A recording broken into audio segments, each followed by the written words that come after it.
दो चरण के मतदान खत्म हो चुके हैं और कल तीसरे चरण का मतदान होने जा रहा है। जमीनी स्थिति राजनीतिक दलों से ज्यादा कोई नहीं जानता है और पूरी तरह से साफ है दो चरणों के मतदान के बाद कि नरेंद्र मोदी और भारतीय जनता पार्टी बुरी तरह से चुनाव हारने वाली है। सुपड़ा साफ है दो चरणों में और अब तीसरे चरण में भी मट्टी पलीद होने जा रही है सरकार नहीं बनने की। यह मैं आपको दावे के साथ कह सकती हूं।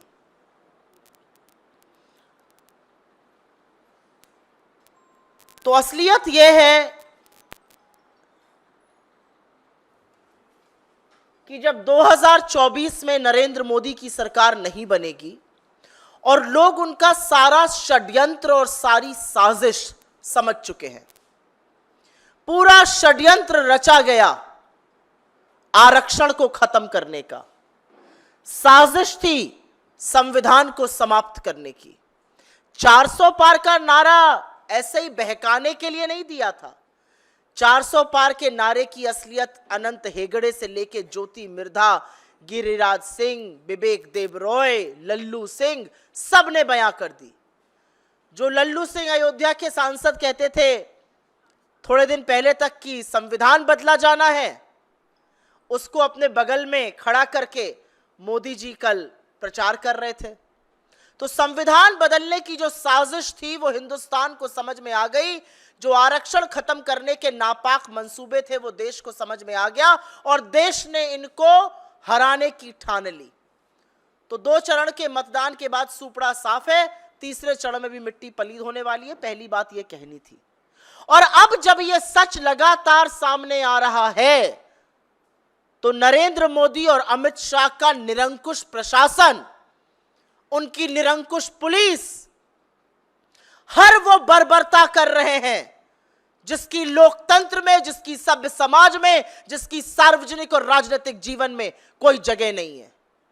पिछले 5 दिनों में कांग्रेस की सोशल मीडिया और डिजिटल टीम्स के साथ काम करने वाले प्रोफेशनल्स को गिरफ्तार करना, उनको प्रताड़ित करना, उन पर दबाव बनाना, उनके डिवाइसेस जब्त कर लेना, यह और कुछ नहीं, यह आपकी कायरता और आपकी बौखलाहट दिखाता है। आप किसको डरा रहे हैं?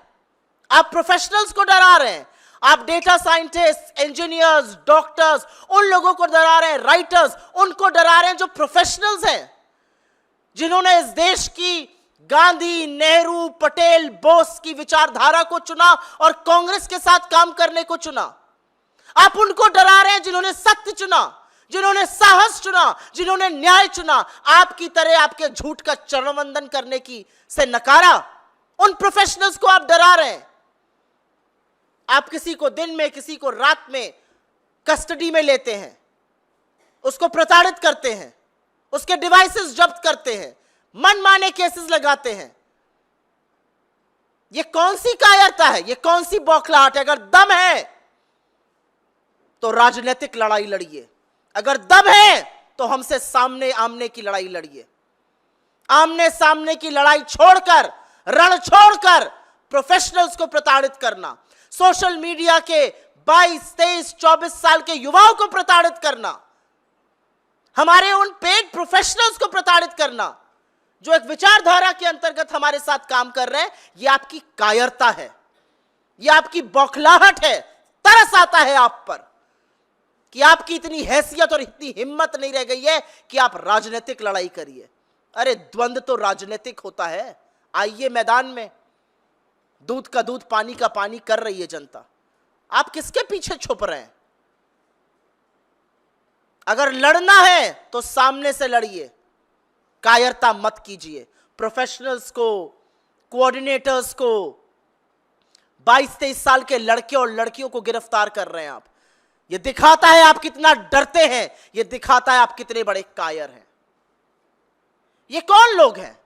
ये वो लोग हैं जिन्होंने असल किताबें पढ़ी हैं, जिन्होंने असल शिक्षा अर्जित करी है, जो इस देश का इतिहास, इस देश के संविधान को समझते हैं, जो आपकी व्हाट्सएप यूनिवर्सिटी के ग्रेजुएट नहीं है, जो चश्मा पहनकर आपका चरण वंदन करने को तैयार नहीं है, जो आपकी गुलामी करने को बर्दाश्त नहीं है। असलियत यह है आप उन लोगों के पीछे पड़े हैं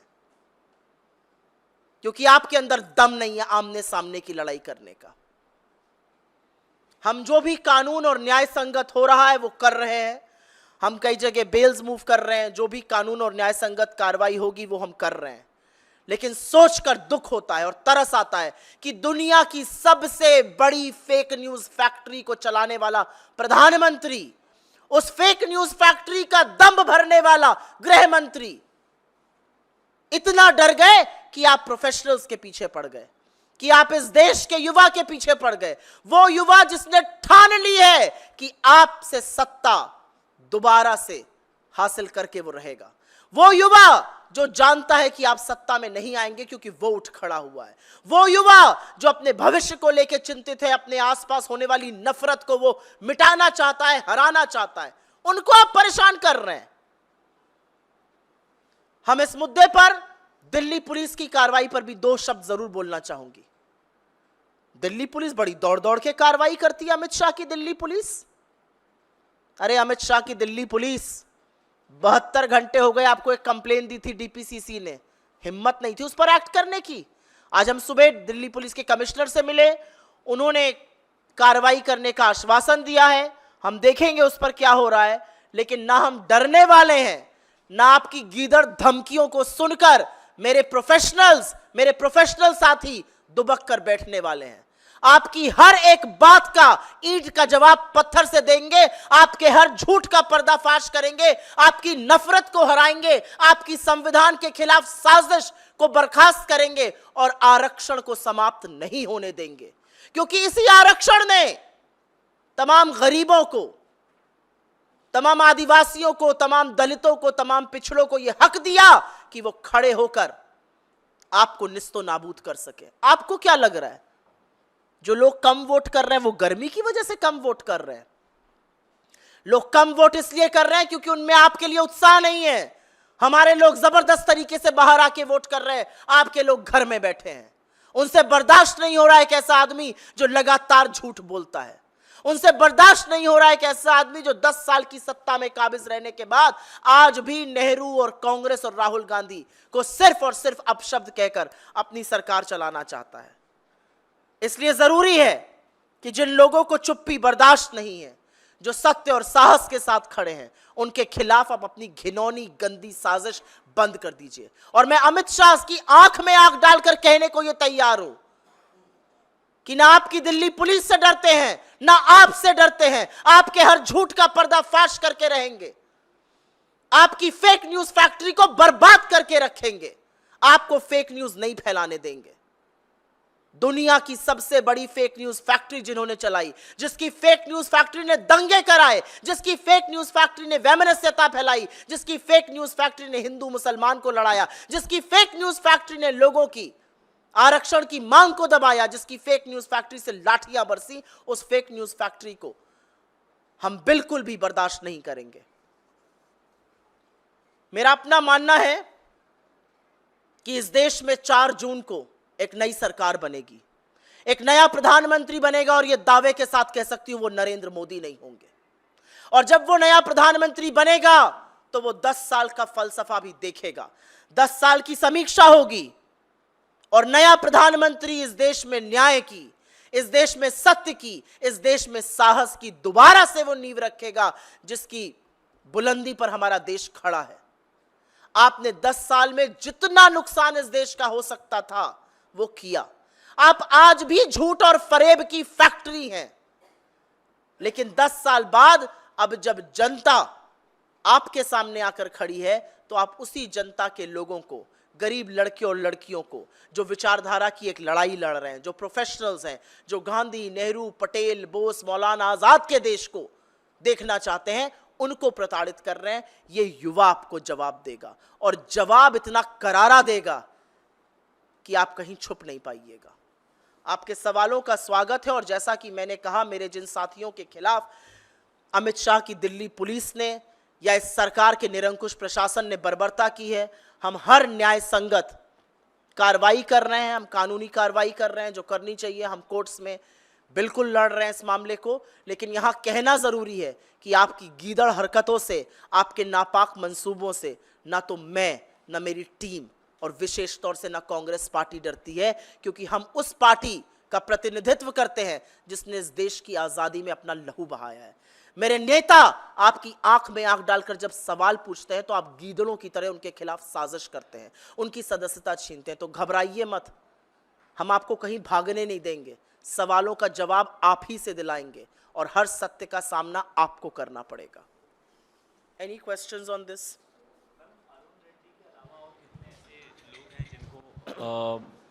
अरेस्ट किया गया है या फिर डिटेन किया गया है? मेरी टीम के तमाम लोग, और मैं उनकी प्राइवेसी बरकरार रखना चाहती हूं, क्योंकि मैं नहीं चाहती कि उनके परिवारों को प्रताड़ित किया जाए या ऐसा कुछ हो। मेरी टीम के तमाम ऐसे लोग राज्य स्तर पर भी और नेशनल स्तर पर भी ज़बरदस्ती प्रताड़ित किए जा रहे हैं, ज़बरदस्ती डिटेन किए जा रहे हैं, ज़बरदस्ती क्वेश्चनिंग के लिए बुलाए जा रहे हैं, उनकी डिवाइसेस के साथ छेड़खानी की जा रही है। लेकिन अगर आपको ऐसा लगता है कि ये हमें ज़रा सा भी विचलित करता है, बिल्कुल नहीं करता। और अगर आपके मुंह पर मैं सत्य बोलूं, मुझे फक्र होता है एक ऐसी टीम का जो मुस्तैदी से खड़े होकर आपके साथ लड़ रही है। और मुझे खुशी है इस बात की कि हमारा सोशल मीडिया, हमारे डिजिटल प्लेटफॉर्म्स आज उस मुकाम पर हैं कि आपकी रातों की नींद उड़ा दी है। ये असलियत है, आपकी रातों की नींद उड़ गई है, इसलिए आप ऐसी नापाक हरकतें कर रहे हैं। Any other questions on this matter? Why are you sitting there? कोई और सवाल? जी, आप वहां क्यों बैठे? When did you come? Supriya जी, तो कि आपने दावा किया कि 2 फेज में ये सरकार हार चुकी है, तीसरे फेज का चुनाव होने वाला है। चूंकि 2 फेज में चुनाव आयोग ने जो डाटा देने में देरी की, उसको आप लोगों ने हेरा फेरी का आरोप लगाया था। तीसरे फेज का चुनाव है, अब क्या उम्मीद है चुनाव आयोग से?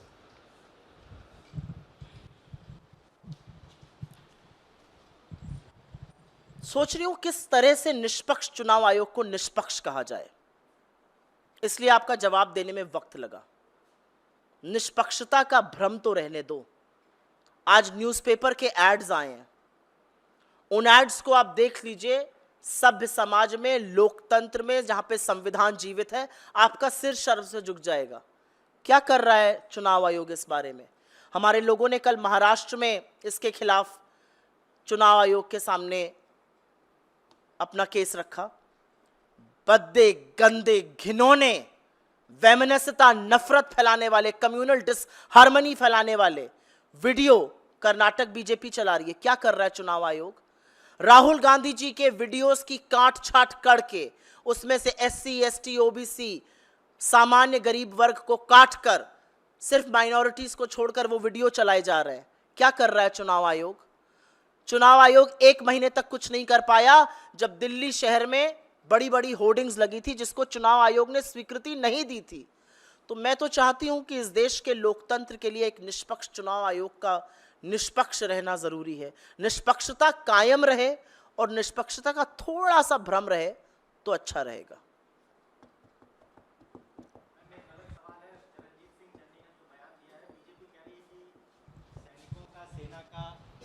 इस तरह से अपमान किया जा रहा है, जब हमले हो रहे हैं तो उसको प्रायोजित मुझे नहीं पता उन्होंने क्या बयान दिया। उन्होंने कहा कि जो एयरफोर्स पर हमला हुआ पुंछ मुझे में, ऐसा लगता है कि एयरफोर्स के जिस जांबाज की शहादत हुई उसके प्रति हमारी श्रद्धांजलि है। जो लोग घायल हुए उनके प्रति, उनके परिवारों के प्रति हमारी संवेदनाएं हैं, वो हमारी प्रार्थना का हिस्सा है।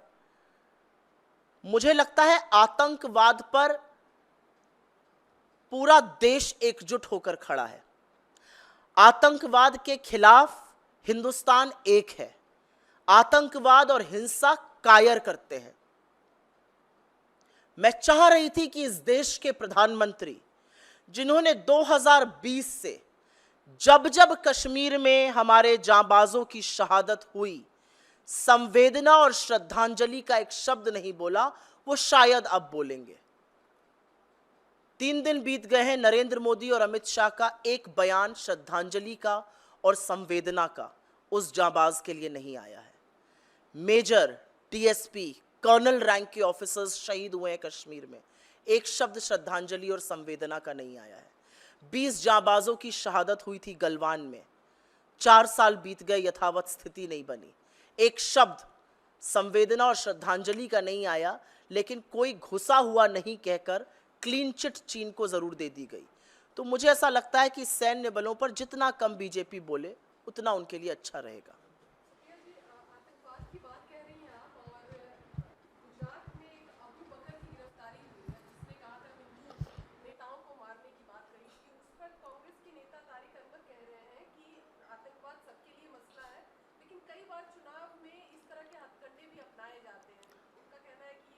मैं कांग्रेस की अधिकृत प्रवक्ता हूं और मैंने आतंकवाद पर जो कहा, मैं आशा करती हूं आपके कैमरे ने रिकॉर्ड किया और आपका चैनल उसको लूप में चलाएगा।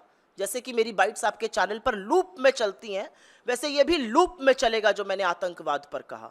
आतंकवाद के खिलाफ ये देश एकजुट होकर खड़ा है। आतंकवाद में हमने अपने लोगों की शहादत दी है, अपने 2-2 प्रधानमंत्रियों को कुर्बान किया है। इस देश के तिरंगे में हमारा लहू शामिल है। तो हमसे आतंकवाद पर न विवाद करिए, न सवाल कीजिए और मेरी बाइट लूप में चलाइए। जी, आपकी प्रवक्ता रही है मैम राधिका खेड़ा, उन्होंने आरोप लगाया है कि कांग्रेस में जब वो थी तब उन्होंने अपनी बात सबको रखी, लेकिन उनके साथ न्याय नहीं हुआ। वो राम मंदिर गई तो उसके बाद से उनको साइडलाइन कर दिया गया, डिबेट्स में भी जाने नहीं दिया गया। सर्वप्रथम राम मंदिर जाने वालों में से मैं थी। मैं अविनाश पांडे जी के साथ, अजय राय जी के साथ, अखिलेश प्रताप सिंह जी के साथ, दीपेंद्र हुडा जी के साथ, आराधना मिश्रा मोना जी के साथ राम मंदिर दर्शन करने गई थी। मैं तो CWC सदस्य हूं, मुझे तो किसी ने कुछ नहीं कहा। मुझे तो किसी ने कुछ नहीं कहा। दीपेंद्र हुडा को टिकट दिया गया, अखिलेश प्रताप सिंह को टिकट दिया गया, अविनाश पांडे प्रभारी महासचिव उत्तर प्रदेश के हैं, अजय राय जी अध्यक्ष हैं, वो भी वाराणसी से मोदी जी की नींद उड़ाए हुए हैं। तो भाई ये जो स्क्रिप्ट है ना, ये थोड़ी बोरिंग हो गई है और सबके लिए एक ही तरह की लिखी जाएगी, तब तो पता चल जाएगा स्क्रिप्ट कौन लिख रहा है। अरे स्क्रिप्ट में तो प्रधानमंत्री जी भी बोरिंग पुरानी स्क्रिप्ट पढ़ रहे हैं, हमारे वालों को भी वही बोरिंग पुरानी स्क्रिप्ट पढ़ाई जा रही है। तो मेरा अपना मानना है कि आपके कुछ वैचारिक मतभेद हो सकते हैं, आपके कोई रीजन हो सकते हैं जाने के, रुकने के, वो तमाम चीजें हैं, उस पर चर्चा हो सकती है, लेकिन राम का नाम तो बदनाम मत करो। क्योंकि राम मंदिर तो हमारे विक्रमादित्य जी भी गए, हम भी गए, चरणजीत सिंह चन्नी जी भी गए, तमाम मैंने नाम बता दिए, तमाम हमारे नेताओं ने जाके रामलला के दर्शन किए। हम में से तो किसी के ऊपर कोई कार्रवाई नहीं हुई और हम लोग तो मुझे लगता है मेन स्ट्रीम लीडर्स हैं कांग्रेस पार्टी के।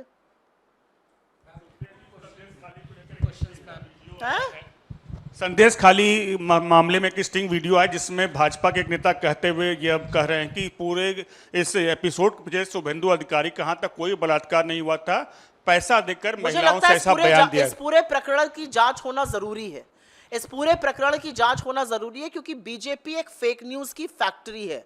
उसके लीडर झूठे हैं, लगातार झूठ बोलते हैं, और अगर किसी ने ऐसा किया है तो उसने सभ्य समाज नहीं, उसने आधी आबादी के नाम पर कलंक किया है।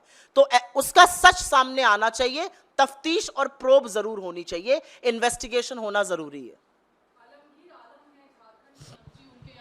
कैश बरामद हुआ है, प्रधानमंत्री नरेंद्र मोदी ने उड़ीसा की रैली में बोला कि ना खाऊंगा ना खाने दूंगा। मोदी अगर 1 रुपया भेजता है तो इंश्योर करता है कि सब पहुंचे नीचे तक। प्रधानमंत्री लंबी लंबी डकार ले रहे हैं, इलेक्टोरल बॉन्ड के बाद आप खाने दूंगी की बात कर रही हैं। प्रधानमंत्री पचा नहीं पा रहे हैं जो खा गए इलेक्टोरल बॉन्ड में, बदहजमी हो गई है, इनो पी रहे हैं, डाइजीन पी रहे हैं, इलेक्टोरल बॉन्ड में पचा नहीं पा रहे हैं। आप कह रही हैं ना खाऊंगा ना खाने दूंगा। इलेक्टोरल बॉन्ड में आपने उन लोगों से चंदा लिया जिनको आपने धंधा दिया, कटमनी, आपने एक्सटॉर्शन रैकेट चलाया, सीबीआई ईडी इनकम टैक्स की रेड कराई, चंदा आया, अप्रूवर बना, मामला खत्म। आपने तो गोमांस वालों से चंदा लिया है, आपने तो बीफ कंपनी से चंदा लिया है, आपने इतना चंदा लिया है कि वो पच नहीं पा रहा है।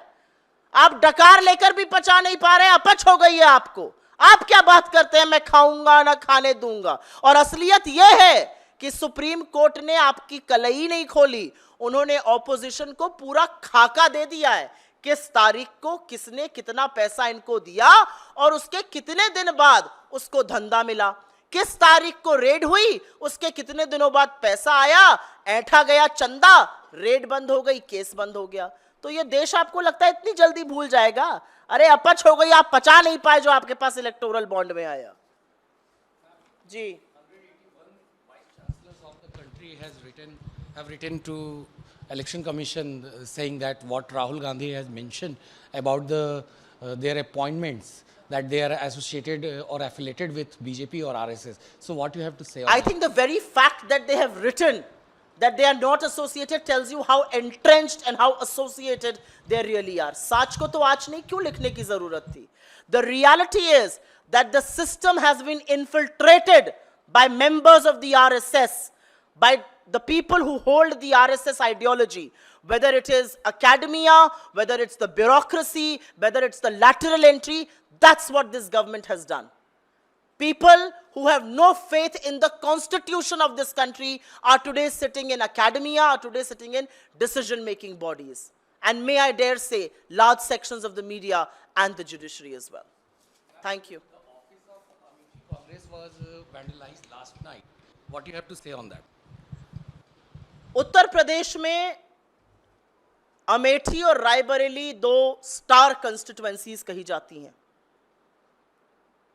अमेठी में कल शाम को जब हमारे कैंडिडेट किशोरी लाल शर्मा जी अपने दफ्तर में एक मीटिंग ले रहे थे, तो भाजपाई जो अब सीसीटीवी कैमरे की फुटेज आ गई है, आकर धुत नशे में कार तोड़ने लगते हैं और पुलिस वहां पर मूक दर्शक तमाशबीन बनी रही। स्मृति ईरानी हार से इतना डरती हैं? अरे एक आम कार्यकर्ता आपको हरा देगा, इसमें कौन सी बड़ी बात है?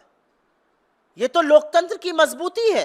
आप गुंडागर्दी कराएंगे, आप गुंडई पे उतर आएंगे, आप कारें तोड़वाएंगे। जब जनता ने मन बना लिया है कि आपको उखाड़ फेंकेगी, तो आप एक नहीं 10 और कारें तोड़वा दीजिए, जनता उखाड़ कर ही मानेगी। और अमेठी की जनता तो दीदी से एक ही सवाल पूछ रही है, 14 रुपए वाली चीनी कहां है? धन्यवाद आपका। जी हाँ बोलिए। ये भी लूप में चला ना, आपके नेटवर्क पे तो लूप पे चलता है ना। Sure.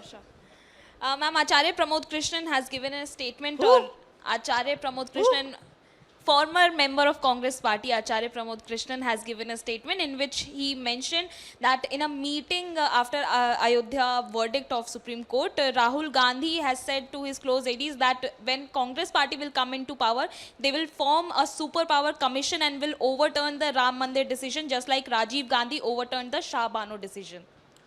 I think it's time that some of these people must visit doctors. I think they're hallucinating or they are consuming articles that are prohibited.